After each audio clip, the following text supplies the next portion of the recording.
If your child can focus on the screen for hours but not homework for 10 minutes, this ADHD truth will change how you will see them. Emma, what time of day do children with ADHD focus best? Honestly, not the time that most people expect. A lot of people assume that kids should focus better in the morning, but for many children with ADHD, that's actually when their focus is at its lowest. And there's actually a biological reason for this.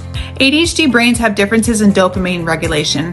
Dopamine is what drives attention, motivation, and the ability to stay engaged. So in the morning, dopamine levels tend to be lower, which makes it harder to get started, harder to concentrate, and harder to stay on task. As the day goes on, the brain gets more stimulation, more movement, more interaction, more novelty, and that can help increase dopamine. So that's why a lot of kids with ADHD start to focus better in the afternoon or even the evening, especially if something feels interesting or urgent. There's also something called a delayed circadian rhythm, which is more common in ADHD.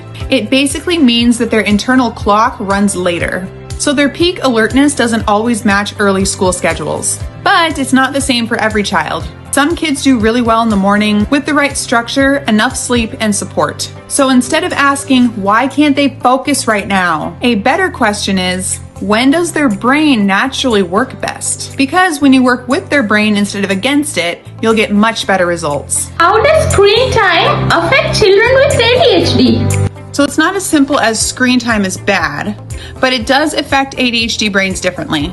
The biggest piece again is dopamine. ADHD brains are constantly seeking stimulation, and screens are designed to deliver fast, high-reward dopamine. Scrolling, gaming, quick videos, constant novelty. That kind of stimulation can feel amazing in the moment. Kids can hyper-focus, stay locked in, and seem way more attentive than usual. But here's the catch. When the brain gets used to that level of stimulation, everything else starts to feel very underwhelming. Things like schoolwork, chores, or slower paced activities don't provide the same dopamine. So it becomes harder to focus, harder to stay engaged, and easier to get frustrated.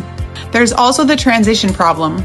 Going from a highly stimulating screen to a low stimulation task can feel almost like a crash.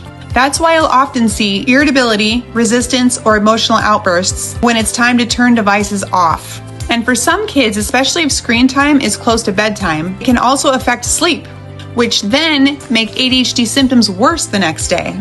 But here's the important part. Not all screen time is equal.